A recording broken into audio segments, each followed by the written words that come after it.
Bah, j'ai envoyé un message au prof, il m'a dit, ouais, il y a moyen que,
Bonjour.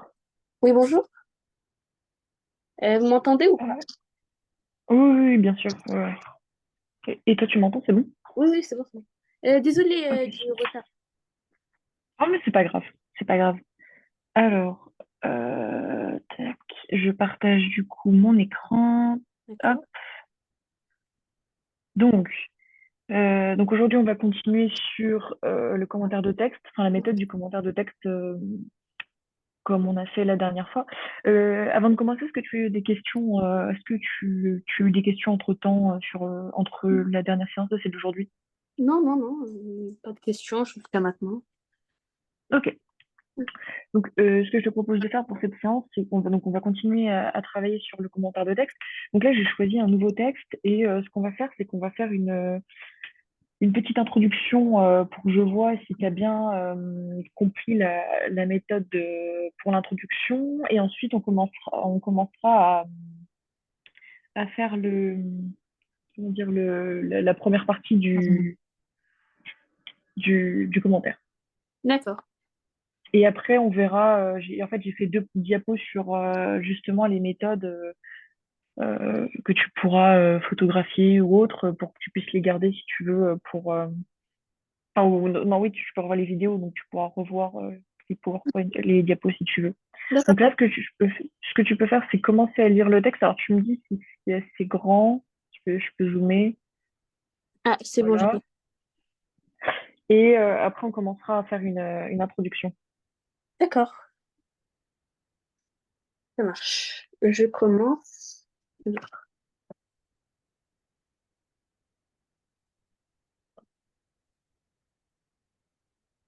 Alors, je commence et je reviens tout de suite pour vous montrer ce que j'ai fait. Bah oui, là, tu lis le texte pour l'instant, et après, Oui. on va discuter ensemble de ce que tu penses vouloir faire. Comme D'accord. si, tu sais, tu vas me dire ce que tu vas faire, comme si tu étais tout seul devant ta copie pendant un examen et que tu étais en train de commencer à faire ton introduction. D'accord, d'accord.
Euh, Après, s'il y a des mots que tu comprends pas ou tu peux me demander, il n'y a pas de souci. Oui, c'est bon, c'est juste que, en fait, j'ai relevé que le texte, il parlait principalement de la solitude et que pour le personnage principal, bah, plus personne ne le retenait. Du coup, bah, elle savourait, enfin, elle savoure ce qu'est la solitude, quoi. Mhm. Donc, Donc ça, c'est bien pour l'instant d'avoir analysé ça, pardon. Donc là, pour ton introduction, donc là, admettons, il faut que tu fasses ton introduction. Qu'est-ce que tu écrirais bah, je commencerai par citer l'auteur, donc quand le texte a été écrit. Si j'ai une petite autobiographie, je prendrai des informations que j'ajouterai. Euh, et après, bah, je citerai ce qu'il y a dans le texte. Enfin, je résumerai un petit peu le texte et le principal sujet du texte. Et après, je commencerai à attaquer les sous-parties, etc. Problématiques, sous-parties, tout ça. Ok. Est-ce que tu as possibilité d'écrire dans le chat ou pas? Parce que ce serait pas mal, en fait, pour que je vois un peu comment tu rédiges. Mm. Attends, je vais C'est voir. possible, Oui, sinon c'est pas grave, tu peux écrire sur une feuille et tu m'enverras en photo, mais c'est vrai que c'est plus facile. Faut que je vois comment on pourrait. par message. Oui. Ok. Donc là, si je mets donc intro deux points, comme ça fait voilà, ça fait ça. Donc là, avec ce que tu as comme information, qu'est-ce que tu pourrais écrire comme début d'introduction? Bah, j'écrivais que le texte, le texte s'appelle Aurélien, c'est ça? Oui, c'est ça. Enfin, oui, c'est ça.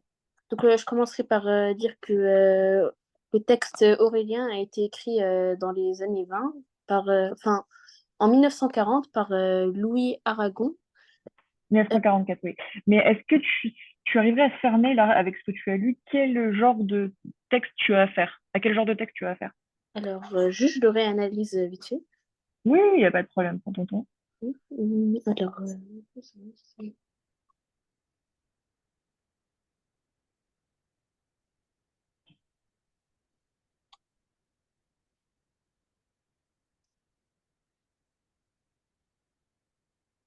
Là, est-ce qu'on est plutôt sur un genre narratif, c'est-à-dire qui oui, raconte une histoire? Ouais. ouais, ce que j'allais dire. Parce que, en fait, j'ai douté que le genre narratif existait, mais voilà. Alors, donc attends, moi je te mets en information que du coup, Aurélien, donc c'est un roman. Donc Mhm. ça, faut le mettre en fait, tu vois. Ça, on le devine facilement, même si t'as pas lu le livre entièrement, tu le vois en fait à sa forme. D'accord. Parce que c'est de la prose, c'est-à-dire que c'est un texte où il n'y a pas de vers, tu vois, c'est ce qui s'oppose à la poésie. Mhm. Donc là, on voit que c'est un roman. Mhm.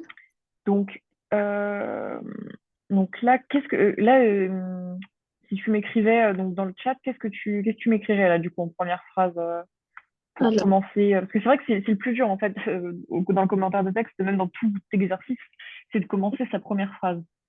je commencerai par dire que... Attendez, je l'écris rapidement. Oui, oui, oui, c'est plus facile. Alors,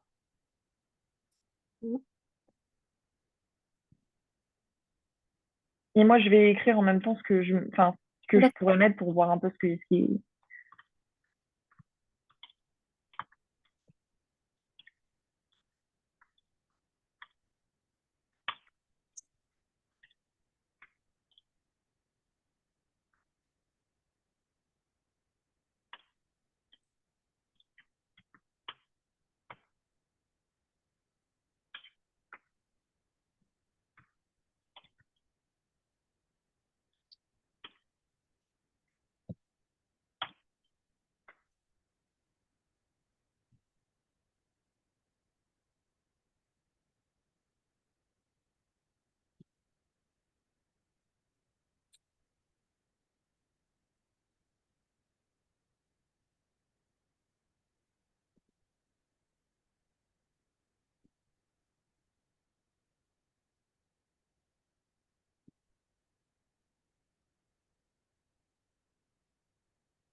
Tu me dis hein, quand tu as fini pour que tu puisses l'envoyer sur le chat. D'accord.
Est-ce que ça va ou tu rencontres des difficultés là à rédiger ce début d'introduction? Faut que tu me dises hein, parce que du coup Oui, c'est pas du coup, grave hein, y a pas... on est là pour là, du coup. Comment? Oui, c'est bon, je suis en train de finir, là. Ah oui, ok, très bien.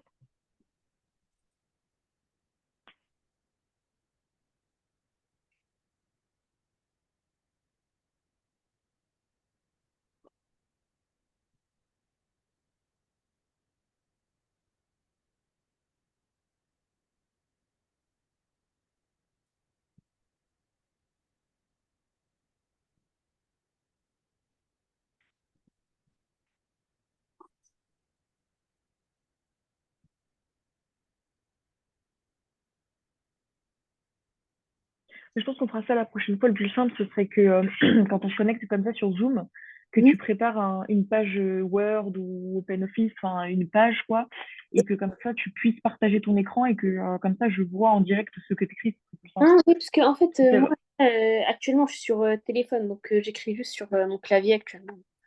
Ah oui, d'accord. Bah non, mais c'est pas grave. On n'est pas obligé de faire comme ça. Mm.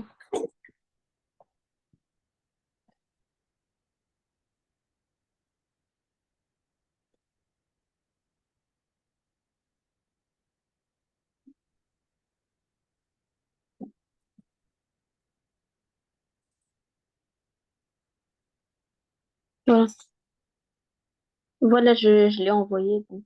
Oui, je suis en train de le lire. Mm. Alors, c'est pas mal. C'est Mhm. vraiment pas mal. C'est bien. Moi, je vais t'envoyer ce que j'ai fait pour l'instant parce que justement, enfin, là, moi, c'était ma première phrase. J'ai pas encore tout écrit.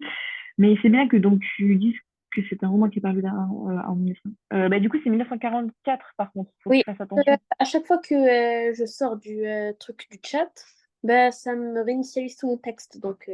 Ah mince, bah, c'est pas grave. C'est pas grave. Le texte se centre. Donc ça, c'est bien que tu mis que le texte se centrait sur un personnage. Alors moi, j'ai enlevé ce que j'ai mis. Mhm. Euh, Tu vois, j'ai commencé par dans ce commentaire de texte, nous allons étudier un texte donc issu d'un roman, mais après, t'es pas obligé de le dire comme ça. Tu peux dire dans ce commentaire de texte, nous allons étudier un texte qui est un roman je sais pas, qui s'intitule Aurélien, par exemple. Donc, tu vois, après, j'ai mis donc Aurélien en italique, mais toi, faudrait que tu le soulignes à l'écrit, Oui. parce que tu peux pas écrire en italique.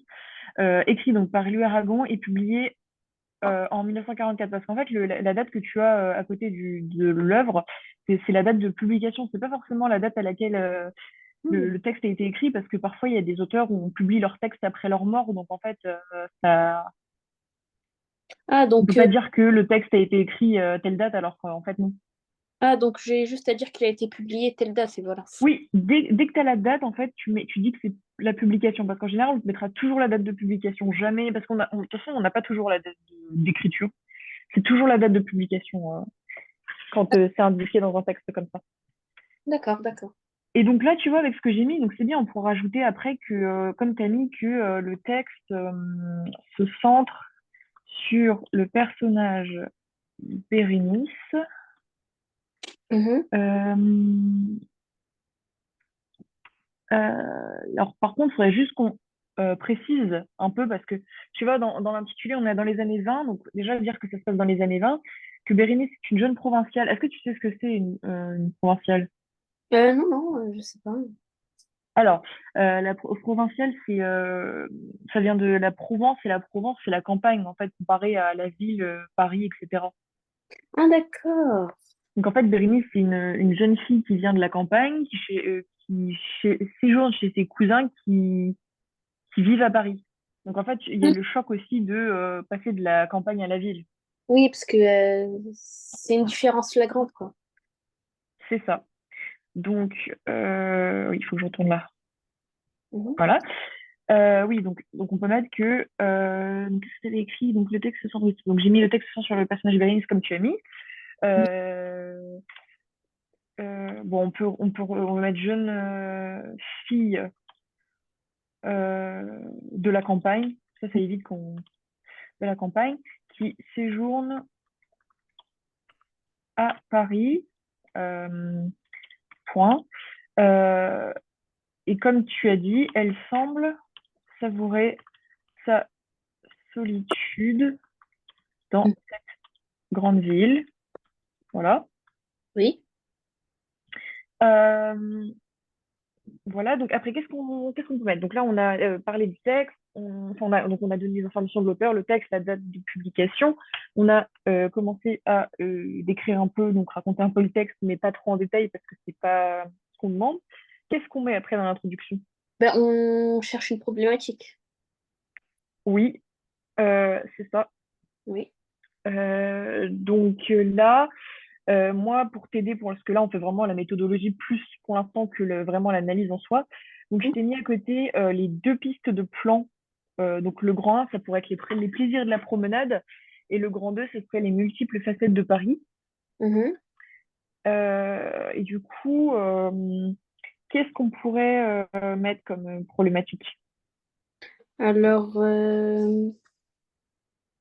En fait, faut que, je sais pas si tu le sais, mais enfin, souvent la problématique, c'est attendez. qu'elle réponde à, enfin, faut que ton développement réponde à ta problématique. Donc là, en fait, faut que tu trouves une question euh, qui va, que ton plan englobera, en fait. Donc, il faut que ta problématique parle de ce que tu auras mis dans ton plan. Alors, peut-être qu'on pourrait mettre comment l'auteur montre la différence entre la campagne et la ville, ou alors un truc dans le genre. Bah alors, oui et non, parce qu'en fait, enfin, enfin, oui, alors, on peut mettre ça si tu peux y répondre grâce au texte. Et là, est-ce qu'il y a des éléments du texte qui te permettent de voir que l'auteur a vraiment comparé la ville et la campagne? Ah oui, c'est vrai. Euh, bon, alors, hmm, Après, c'est pas facile hein, de trouver une problématique. attends, C'est pas très simple. oui. Attendez 2 secondes. Alors, euh, non, je vois pas comment. Euh,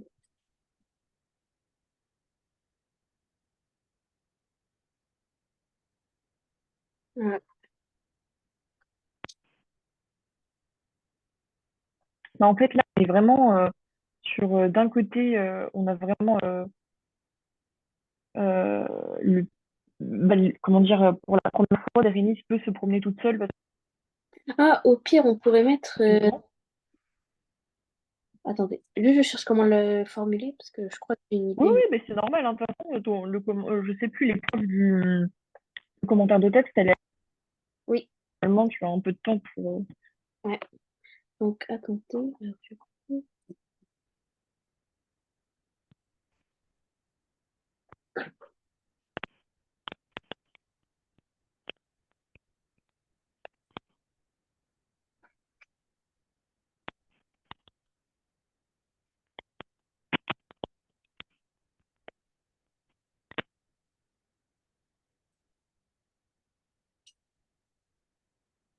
on pourrait mettre comment l'auteur nous montre que la solitude est une bonne alternative à la compagnie ou un truc comme ça.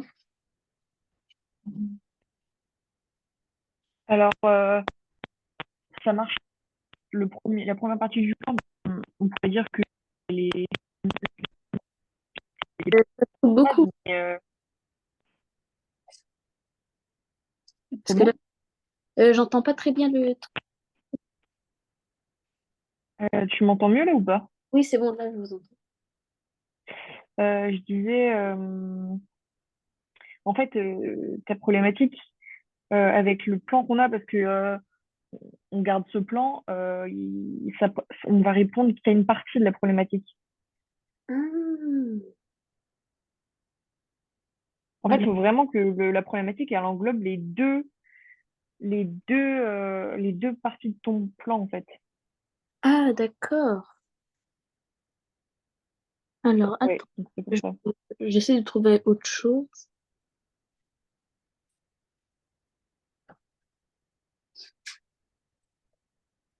Mais après, euh, c'est pas une mauvaise idée, en fait, ta problématique. Il faut juste englober les facettes enfin, Paris, en fait.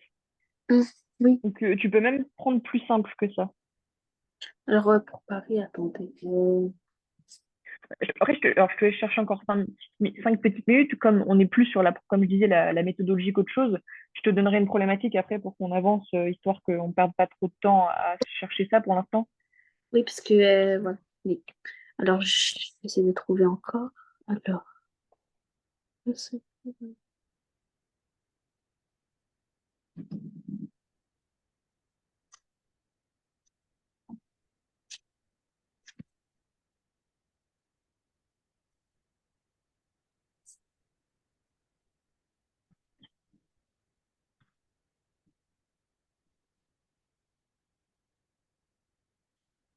Hmm,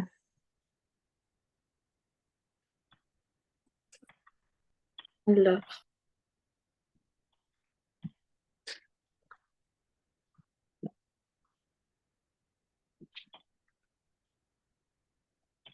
hmm,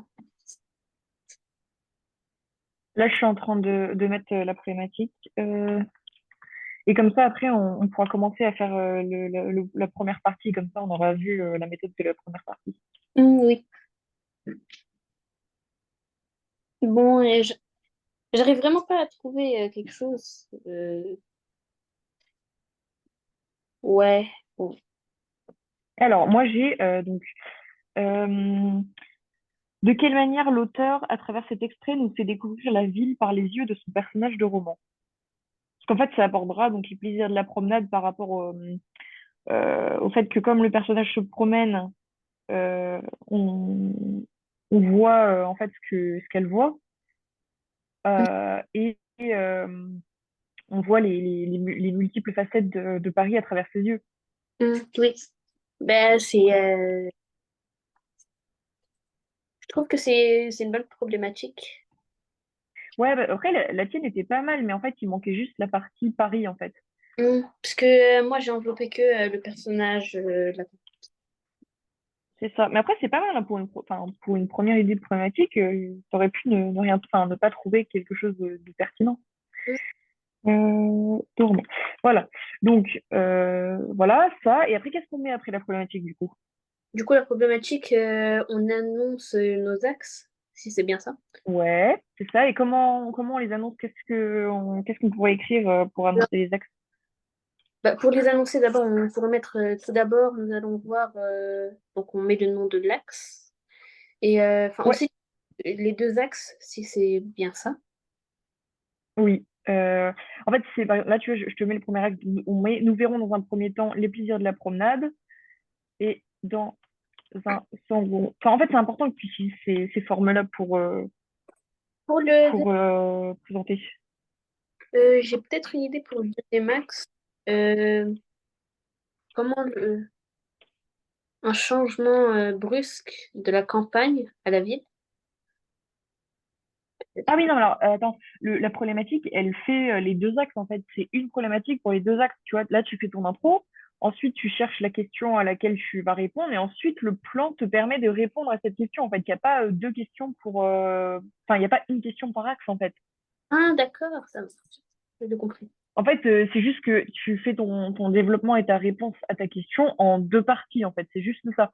C'est parce qu'en fait, il y a deux axes différents qu'on peut aborder pour étudier cette question et on les sépare juste pour organiser la réflexion. Mhm. Sinon, non, non, il y a qu'une seule problématique. C'est pour ça qu'en fait, il faut qu'elle englobe les deux axes. C'est pour ça qu'en mettant découvrir la ville par les yeux de son personnage, on a Paris pour découvrir la ville et à travers ses yeux, on a le côté de la promenade et du fait qu'elle est contente de se promener. Oui, je vois. Hop, voilà, donc là j'ai mis, donc, et dans ce second temps, nous verrons les multiples facettes de Paris, donc c'est comme ça qu'on met. Et après, donc qu'est-ce qu'on fait? Donc on commence notre premier axe, donc notre première, donc là on a fait toute notre intro. Donc là, quand c'est comme ça, tu sautes une ligne, tu Mhm. fais un alinéa et tu commences ton premier axe. Et est-ce Alors, que qu'est-ce je dois qu'on... Oui? l'indiquer, donc, est-ce que je dois mettre grand 1 et je mets le nom ou Non, pas? non, non, pas du tout. En fait, faut que ce soit très précis pour le correcteur, mais tu dois pas mettre grand 1. Alors, tu sais, tu peux le mettre sur ton brouillon, par contre, pour te repérer. Ah, Tu peux mettre sur ton brouillon grand 1 avec le titre. Après, tu mets tout ce que tu veux mettre dessus dans ton brouillon. Mais sur ta copie, non, non, pas du tout. Après l'intro, tu mets une forme pour commencer, en fait, généralement. Mais tout d'abord, en fait. Tout d'abord, ta, ta, donc ta, ta. directement euh, à l'analyse du texte après. Bah, en fait, tu commences par le premier axe. Parce que Oui. comme j'ai dit, donc on a deux axes, donc tu commences par les plaisirs de la promenade. Donc sur ton brouillon, tu pourrais écrire ça. Et après, tu vas relever dans le texte tout ce qui se rapporte à ce plaisir de la promenade. Pour Et analyser le texte, donc tu peux mettre des figures de style, des, etc. donc, j'ai une autre question. Est-ce que, par exemple, comment je pourrais faire pour démontrer que je passe au deuxième axe? Alors, justement, j'y viens. Donc là, donc tu as mis tout. Parce que déjà, dans chaque axe, attends, ouais, donc là, tu vois bien le diapo, hein. Mhm. Donc, admettons, donc, alors attends, donc là, faut pas faire comme ça, mais tu mets, donc, c'est pour te repérer. Donc, on met le grand 1, donc c'est les plaisirs de la promenade. Donc, ça, on va dire, c'est ton brouillon. Donc, je vais le surligner en, enfin, on va le mettre en gris, pour pas qu'on le voit trop, tu vois, pour Mhm. dire qu'il n'est pas censé apparaître dans la copie. Et après, dans ta copie, tu commences, donc tu fais un petit alinéa. Bon, là, il est grand, on va faire plus Mhm. comme ça. Donc, tu mets tout d'abord. Alors, attends, parce que c'est resté en gris. Je vais le remettre en noir. Donc, tu mets tout d'abord, donc, pour commencer ton axe. Après, t'écris, donc t'écris machin. Et en fait, normalement, dans ce grand axe-là, en général, tu sépares cette grande partie en deux petites parties, justement, pour que ce soit bien organisé. Parce qu'en général, dans chaque grande partie, tu as deux idées. Parce qu'en fait, un- donc le premier axe, c'est la grande idée, c'est les plaisirs de la promenade. Mais dedans, on va y insérer plusieurs petites idées qui démontrent cette grande idée-là, tu vois. Oui, je vois. Donc, tu mets tout d'abord ta, ta, ta, donc tu mets première idée. Donc, c'est la première petite idée de ce truc. Ensuite, on aura une deuxième idée. Mais pour aborder cette deuxième idée, pour pas que ce soit la suite, on va ajouter, en fait, c'est des petits mots qu'on ajoute, des connecteurs logiques pour montrer qu'on change. Donc là, ce que tu feras, c'est que tu sauteras pas de ligne, tu feras juste un alinéa pour la deuxième petite partie. Donc, on reste toujours dans le grand 1, hein. C'est la Mhm. deuxième idée du grand 1. Mince, j'ai bougé. Tu peux mettre, enfin, en fait, je voulais. Attends, qu'est-ce qu'on pourrait mettre? Euh, Bon, on va mettre ensuite. Oui. Mais là, en fait, tu mettras pas de. Tu mettras juste un alinéa. En fait, tu colles tes petits paragraphes. Voilà. Donc, après, on passe au grand 2. Mhm. Donc, que je vais encore mettre en gris pour que tu t'embrouilles et que tu le mettes dans ta vraie copie. Oui. Tac. Et là, une fois que tu as fini ta deuxième idée du grand 1, pour passer au grand 2, pour que tu montres que tu passes au grand 2, il faut mettre aussi un connecteur logique. Ah, Donc d'accord. après, tu peux mettre deuxièmement, par exemple, et Mhm. là, on va savoir que tu changes tu Mhm. changes d'idée, de paragraphe. Et là, par contre, c'est pareil, tu sauteras une ligne, on passe sur le deuxième grand axe et tu fais un alinéa. Oui, d'accord. Pour que tu vois, c'est pas, tu vois, comme ça, on voit là, enfin, on voit pas bien exactement, mais quand tu regardes, en voyant tu vois que le tout d'abord, il est bien centré avec le deuxièmement, ce qui fait que quand tu regardes ta copie, on voit directement En fait, normalement, quand on regarde ta copie de loin sans lire, on doit voir correctement tes paragraphes de loin. En fait, on doit se dire, ah oui, donc ça, c'est le grand axe avec ces deux idées, ces deux paragraphes d'idées. Ah là, on passe au grand 2. Enfin, tu vois, en fait, ça doit être visible. D'accord. J'ai- Donc, ça fait ça, en fait. Ah, d'accord, bon, Ça va, tu penses avoir compris? oui, oui, c'est bon, je pense avoir bien compris le principe. Voilà. Donc après, donc, quand tu fais ton deuxièmement, c'est pareil pour insérer ta petite idée, enfin ta dernière idée de ton rang 2, qui sera un autre paragraphe, mais qui restera collé à l'autre. Tu sautes pas de ligne, tu restes collé, enfin tu reviens juste à la ligne pour sauter de ligne, et tu fais juste un petit alinéa, et ensuite tu mets un autre mot pour montrer que tu changes d'idée, tu vois. D'accord, d'accord. Et Et après, oui. du coup, pour la problématique, on va l'évoquer qu'une seule fois dans le commentaire, on est d'accord? Oui, en fait, elle s'évoque au début. Et donc là, après, tu fais tout ton développement qui va y répondre, mais tu n'auras pas à la réécrire. Et après, dans la conclusion, on y répondra. Donc moi, en général, ce que je fais sur mon brouillon, c'est que je réécris ma problématique juste au-dessus de ma conclusion. Comme ça, après, pour être sûr en fait que je réponde bien à ma problématique. D'accord. Et du coup, dans la conclusion, après qu'on a répondu à la question, est-ce qu'il y aurait enfin, je sais pas si ça se fait à l'écrit, mais est-ce qu'il y a une forme de politesse à respecter à la fin, par exemple, je vous remercie ou quelque chose comme ça? Non. Alors attends, je vais te le mettre là. Je vais te mettre conclusion. Donc, en conclusion, généralement, donc tu mets, pour commencer ta conclusion, tu mets en conclusion. Tu peux toujours commencer par ça, c'est l'ultime. En conclusion, donc là, tu mets, donc je te le montre entre parenthèses, mais en fait, c'est un petit résumé de tout ce que, de tes deux axes. On a écrit oui. Voilà, pour bien résumer. En fait, limite, on devrait pouvoir, quand on lit tes conclusions, deviner ce que tu as mis dans ton développement. Oui. Mais c'est en quelques lignes, hein. La conclusion, elle fait, allez, on va dire 5 à 8 lignes, on va dire, max. D'accord. Parce que c'est pas très grand. Ok. Idéalement, normalement, ton intro est plus grande que ta conclusion. Et D'accord. donc, tu mets en conclusion, et en fait, une fois que tu as fini ta dernière idée, de résumer ta dernière idée, il n'y a pas de, il y a pas, non, non, il n'y a pas de merci, tout ça, hein. C'est juste, tu finis ton idée, tu mets un point final, et en fait, on comprend que tu as fini. Il y a pas autre chose. D'accord. Donc, si je mets juste le point final, du coup, il y aura pas de souci, c'est ça?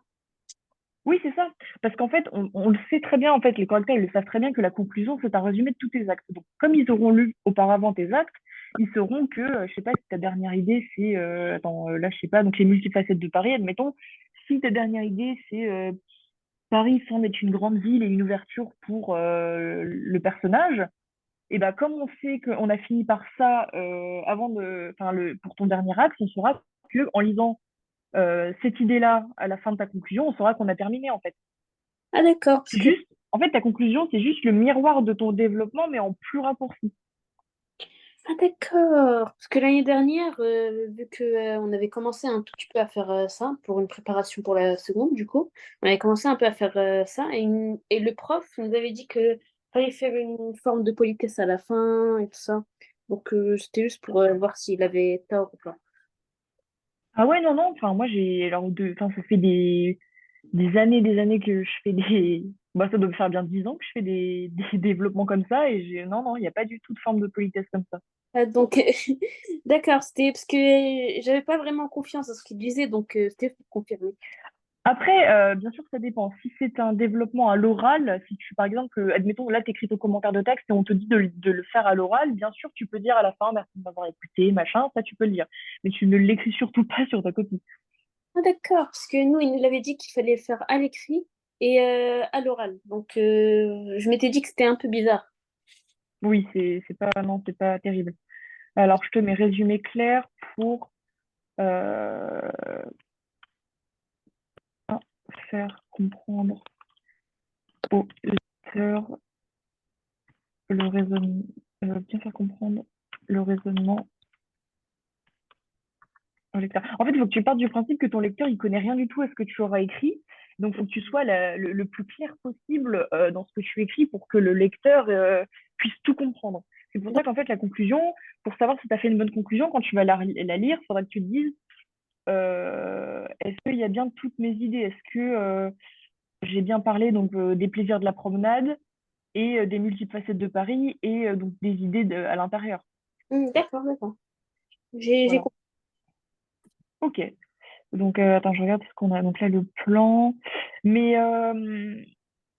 je réfléchis, il faudrait que je vois. Parce que là, du coup, on a fait un début de première partie, mais il faudrait qu'en fait, après en 1 heure, c'est pas facile, mais je pense que la prochaine fois, je vais essayer de faire un texte avec toutes les idées déjà réunies et on aura juste à rédiger entièrement pour te montrer exactement à quoi ça ressemble, en fait, un Ah, commentaire une fois qu'il est correctement fini. d'accord. Bon, c'est une bonne idée, quoi. Oui, je pense que je mettrai un document Word et je te montrerai comment faire. Donc, parce qu'il y a aussi une présentation spécifique pour le commentaire de texte, comme je te disais. Donc, il y a des sauts de ligne, il y a des alinéas. Tu sais ce que c'est un alinéa, ça va? Oui, je sais. C'est Voilà. Et qu'est-ce qui se passe avant de commencer à écrire ça? voilà, c'est ça. Parce que comme je te disais, visuellement, il faut vraiment que c'est une forme spécifique, le commentaire de texte. Donc, visuellement, quand tu regardes ta copie de loin, que tu puisses te dire, que tu puisses voir de loin, rien qu'avec tes blocs de mots, enfin tes paragraphes, que Mhm. tu arrives à repérer quel paragraphe est quoi, en fait. D'accord, d'accord. Mhm. Voilà, donc ça, c'est Mhm. le plus important, mais ça, on fera la prochaine fois et je verrai, je prendrai peut-être une photo d'une de mes copies où j'ai fait ça pour que tu vois un peu ce que ça rend visuellement, Mhm. pour que tu vois et que tu aies une idée de ce qu'il faut faire. Oui, d'accord. Donc là, vu qu'il nous reste 5 minutes, on va faire le point du coup sur la séance. Mhm. Est-ce que tu as ressenti des difficultés sur cette méthode pour l'instant? Parce qu'évidemment, on l'a pas fini tant qu'on n'aura pas. Je pense que la prochaine fois, ça sera pas mal. Oui, ben, je trouve que la méthode, elle est extrêmement bien. Enfin, en tout cas, je comprends mieux qu'en cours. Je comprends mieux ici qu'en cours, donc ça m'arrange vraiment. Oui, c'est le but en soi. Et- Ok. Parce qu'en fait, toi, c'est quoi exactement que tu veux bosser? C'est que la méthode ou est-ce que tu voudrais ouais, aussi qu'après, parce que le reste, je sais le faire, le reste. Je sais vraiment faire le reste, analyser le texte, tout ça. Mais la méthode, comment mettre, comment structurer les choses, etc., ça, je sais pas faire. Enfin, je sais et, mieux et maintenant. niveau rédaction, et niveau rédaction, ça va ou pas? Parce que je veux savoir ça pour savoir si donc la prochaine fois on fera avec la méthode, donc avec toutes les idées qui seront déjà là, mais est-ce que savoir si on fera d'autres séances avec juste je te donne le texte et on fait le commentaire tout ensemble de A à Z tu l'analyses, tu fais tes parties et je regarde en fait pour voir si c'est bien, quoi. D'accord, On d'accord. pourra faire ça. Parce Oui, que ce sera un peu d'aide à l'analyse, mais si tu sais bien analyser, il n'y aura pas de problème, ça ira super vite et on fera juste les paragraphes ensemble pour que tu puisses voir déjà si tout est bien compris et je te donnerai pas, puis à ce moment-là, je te donnerai des connecteurs logiques que tu pourras mettre pour pas toujours mettre les mêmes pour que ce soit bien organisé. d'accord, d'accord. Voilà, donc bah justement, je pense qu'on fera ça, mais est-ce qu'il faudrait qu'on aborde quelque chose de spécifique pour la méthode du commentaire la prochaine fois, à part de faire, comme j'ai dit, Donc moi, ce qui me pose vraiment problème, c'était surtout, par exemple, comment on rédige l'introduction, les axes, etc. En gros, juste la rédaction, c'était ce qui me dérangeait le plus. C'est ce qui m'a un peu ralenti par rapport aux autres cette année. Mais du coup, bah, la prochaine fois, on pourrait refaire quelque chose dans le même principe. d'accord, l'analyse de fait, Mhm. juste rédaction. En fait, je note juste ce qu'on fera la prochaine fois, voilà. Donc en fait, oui, comme je disais, on fera, donc je vais prendre un commentaire, je ferai un texte, je ferai en fait le brouillon, moi je ferai le brouillon avec tout ce qu'on mettra dedans, et il y aura plus qu'à rédiger, comme ça on n'aura plus qu'à tout remettre pour que ça fasse un commentaire correct en fait. Donc comme ça on n'aura pas ce côté perte de temps à l'analyse, et la prochaine fois par contre on le fera de A à Z pour vraiment voir comment tu te débrouilles quand toi tu analyses et comment tu formules tes phrases. D'accord, d'accord. Attends, je regarde ça pour la prochaine fois. Je vais mettre montrer forme d'un commentaire aussi. Parce qu'en fait, plus tu sais à quoi ça ressemble, plus ce sera facile. Et donner liste de connecteurs logiques. Parce qu'en fait, c'est super important les connecteurs logiques. C'est ce qui te permet en fait de faire la différence entre tes parties et le lecteur est pas perdu comme ça. D'accord, d'accord. On regarde ça, mais complètement non. Oui, donc j'imagine que tu es plus à l'aise avec la méthode du commentaire de texte. Ouais, voilà. Alors, attends, ça je regarde tout d'abord, ensuite, deuxièmement. Ah oui, on peut dire, oui, bah là je vais le mettre là, mais en fait on peut dire enfin pour la deuxième partie du deuxième axe, Mhm. pour la deuxième idée du deuxième axe. Ça permet de vraiment faire la différence sur sur le. Mhm. Et puis voilà, donc ça, on aura ça. Donc, ouais, donc ça, j'avais mis le plan. Donc, pour le grand 1, commencer toujours par tout d'abord au premier. Je n'avais remis un autre là. Parce qu'en fait, si tu fais premièrement, c'est bien, tu peux faire deuxièmement pour le grand axe aussi. C'est pas Ah, mal aussi de faire ça. oui, oui, c'est pas faux. Oui. Alors, ah oui, aussi, pour les idées, il y a une organisation aussi à avoir. Tu vois, tu peux pas donner les idées un peu n'importe comment dans tes paragraphes. Faut que tu commences Mhm. par le plus évident. Mhm. Euh, non, c'est pas ça. C'est que tu commences par le plus vague, donc ce qu'on comprend moins, parce que ce que l'on comprend moins en lisant vite fait le texte, Mhm. Oui. et ensuite finir par le plus évident, enfin les choses les plus évidentes. Donc par exemple, tu commences par tout ce qui est figure de style, les choses un peu complexes, et tu finis par le plus évident en fait. C'est un peu un entonnoir, quoi. Mhm. Oui. C'est plus facile en fait de commencer par le plus dur et après tu finis par le plus facile, D'accord. qui se voit directement en fait. D'accord, je comprends. Voilà, du coup, ça va? Oui. C'est Euh, bon, t'as pas de questions? non, non, c'est bon, j'ai pas de questions, j'ai bien compris. Tu m'entends? Oui, oui, je vous entends.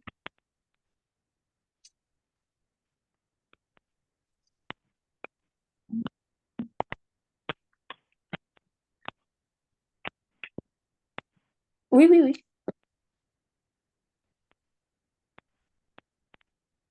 Ok. Moi, je t'entends plus, mais du coup, il est 15 heures, donc je te souhaite une bonne fin d'après-midi et je te dis à la prochaine séance de cours qui doit être la semaine prochaine, je pense. Au revoir.